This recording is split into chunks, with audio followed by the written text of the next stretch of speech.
Get more for your business with Northwest Registered Agent. They help you launch an LLC for just $39 plus state fees, while helping protect your identity by keeping your home address private. Don't wait. Protect your privacy, build your brand, and get your complete business identity in just 10 clicks and 10 minutes. Visit northwestregisteredagent.com/paidofd and start building something amazing. Get more with Northwest Registered Agent at northwestregisteredagent.com/paidofd. Running a business online? Instantly build trust with your customers with a domain and matching professional email from GoDaddy so people know you mean business. And there's never been a better time. Visit godaddy.com/GD now and you can get a domain and professional email plan for just 99 cents a month for 1 year. That's a little price for a lot of credibility. Choose the domain that's right for you and a professional email to match. Go to godaddy.com/GD now and look legit. That's godaddy.com/GD now. New customer purchases only. Products auto-renew separately. See terms on site. This is Optimal Finance Daily.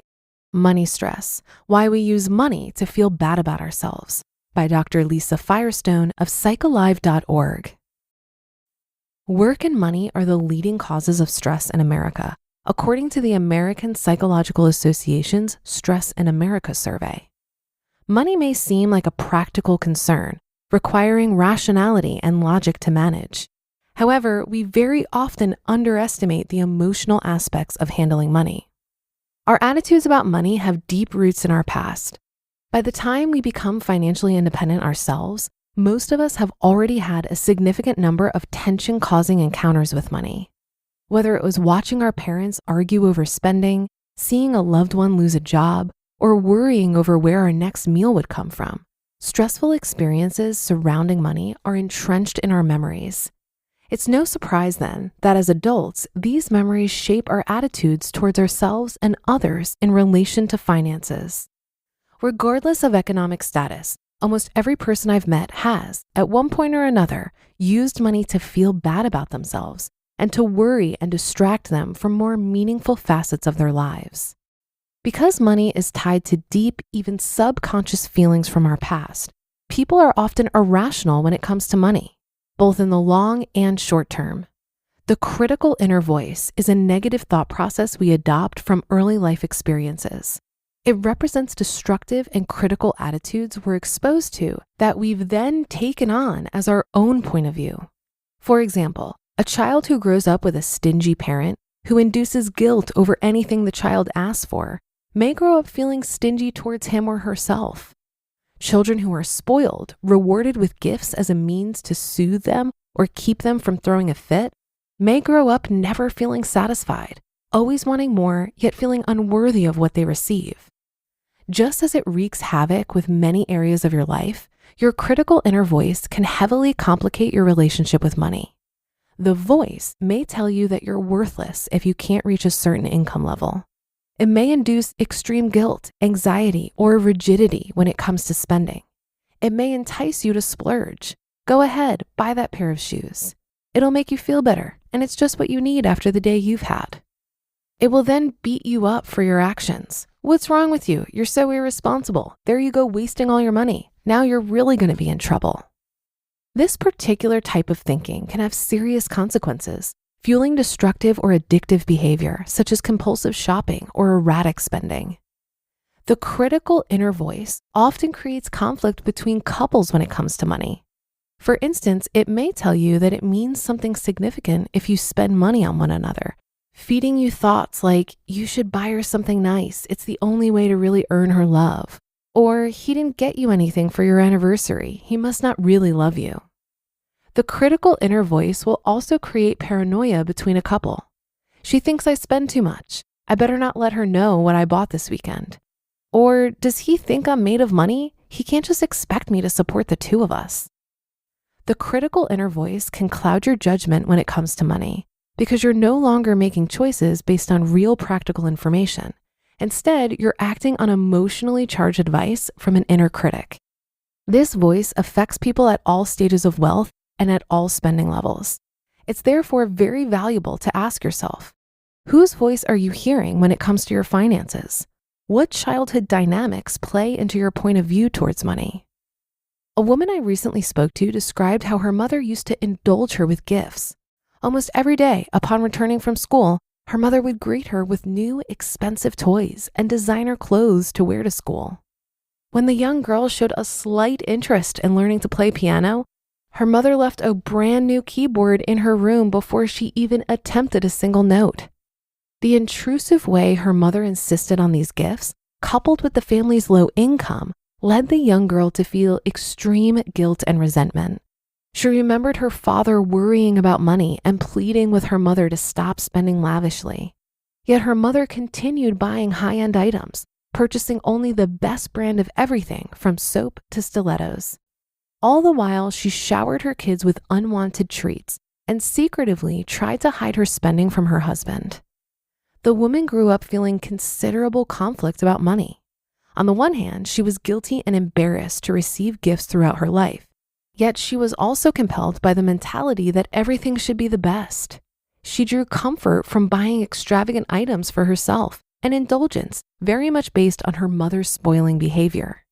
She then felt creepy and bad about herself, just as she had as a child. Her parents arguing about money had created this division within her, yet she still carried these attitudes with her as an independent and self-sufficient adult.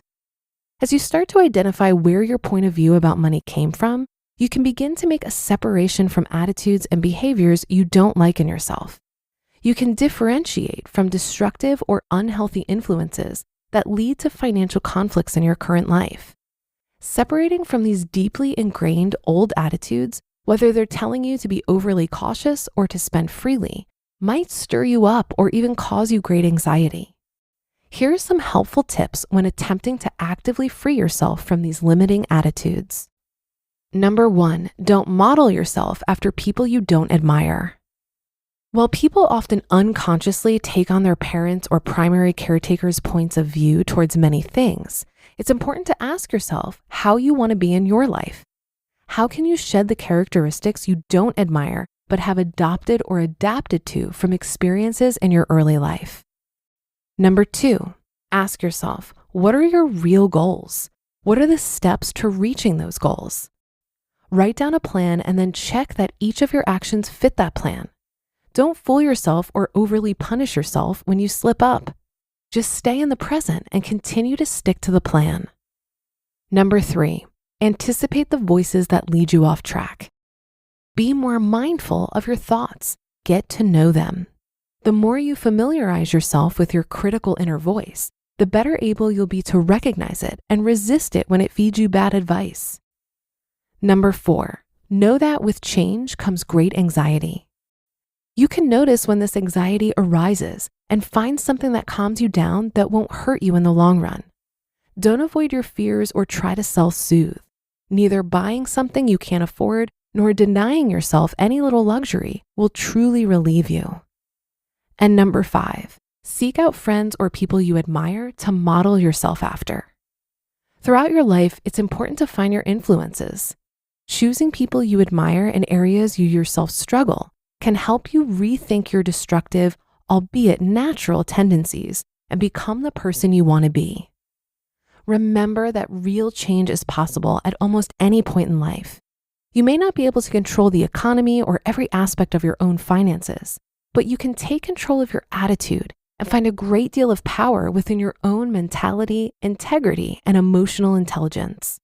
Challenging your inner critic will help you to reshape your behavior, and it will add richness and rewards to your experiences that are far more than monetary. You just listened to the post titled Money Stress: Why We Use Money to Feel Bad About Ourselves by Dr. Lisa Firestone of psychalive.org. I don't like paying rent, and I bet you don't either, but Built makes it feel a little better. Built is a loyalty program for renters that rewards you for your biggest monthly expense, rent. With Built, every rent payment earns you points that can be used towards flights, hotels, Lyft rides, Amazon.com purchases, and so much more.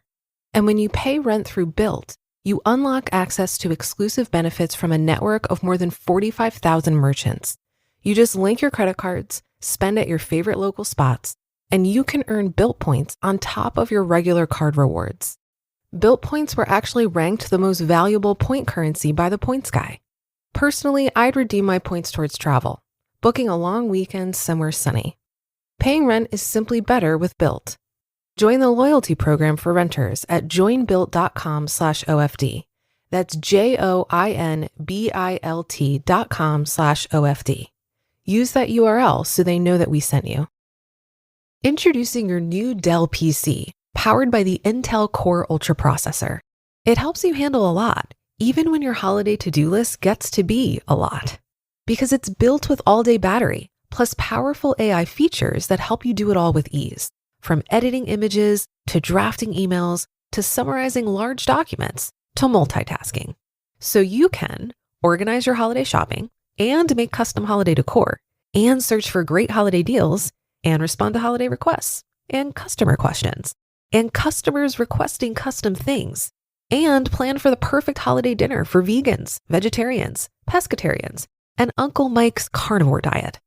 Luckily, you can get a PC that helps you do it all faster, so you can get it all done. That's the power of a Dell PC with Intel inside, backed by Dell's price match guarantee. Get yours at the best price of the year by visiting Dell.com/holiday. Terms and conditions apply. See Dell.com for details. One of the things I notice when people talk about money is the undertone of shame many have about financial mistakes. And I get it. When I think about how much better off I would probably be if I wasn't so careless and financially illiterate in my 20s, it's really hard not to have regrets. But what about some self-compassion? I have literally never met anyone who didn't make financial mistakes. And you can always make more money, but you'll never get back this time you're spending feeling bad about yourself. The thing about money is that it really is all figure-outable. I think this tool of money is one of the few things in life that you can completely screw up and still come out on top eventually. It's much harder to heal from a health scare, fix a broken relationship, go through a career change, and waste time you'll never get back. But money, it's a completely impersonal tool. I think with a slight perspective shift, you can actually enjoy the process of learning from money mistakes rather than drowning yourself in shame and regret. And that will do it for today. Have a great day and weekend. I'll be back here tomorrow where your optimal life awaits.